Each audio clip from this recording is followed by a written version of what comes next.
My name is Professor Hal Sosabowski, and I'm here with my daughter, Serena Sosabowski, and her attendance is crucial because this is all about legacy and heritage. So I want 5 minutes of your time because the General was my great-grandfather, and I didn't know him. He died when I was 2, but his son spoke about his achievements. His son was also a war hero in the Warsaw Uprising, in the AK.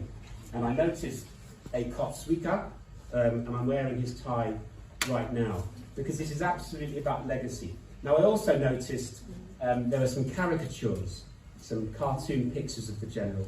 And if you're wondering where they came from this book, and I'll tell you more about this book in just a little while.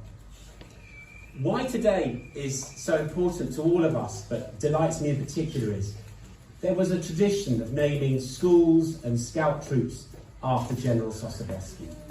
But now it's 80 years later, and so for a Polish school to adopt his name and his patronage tells me that we still remember the debt we owe the soldiers, the sacrifice they were made.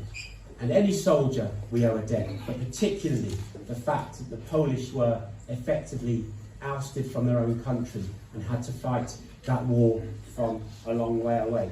So let me tell you why you know that today is about you and why you're important. We have the Consul General who has made today happen. We've got General Strzelecki, who's come from Poland with his warrant officer Alfred and other colleagues. We've got no fewer than 2 Polish military attaches. We have the Glasgow Parachute Regimental Association with veterans of Arnhem. So fellows, we're really, really grateful for you coming. And this underscores to you the importance of today, that by adopting the name of General Sosabowski, it is a totem. It is something you can aspire to, his values and his patriotism and his doctrine for life.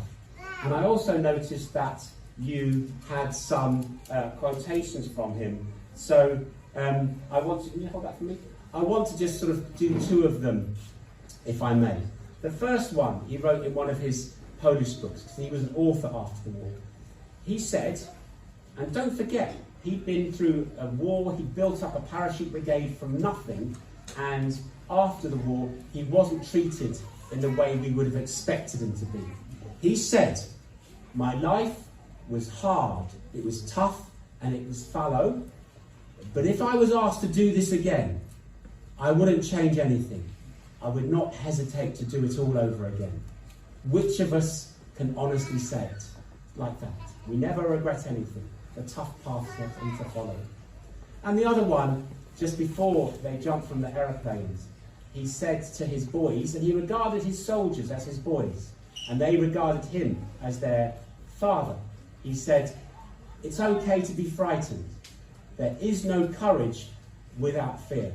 So today is about him, but it's mainly about you, because you now pick up the standard. You now take it forward as Poles and patriots and allow yourselves to be the example of the new delight and pride in your country. Thank you for receiving us, and thank you for taking the name of my great-grandfather and her great-great-grandfather and taking it forward.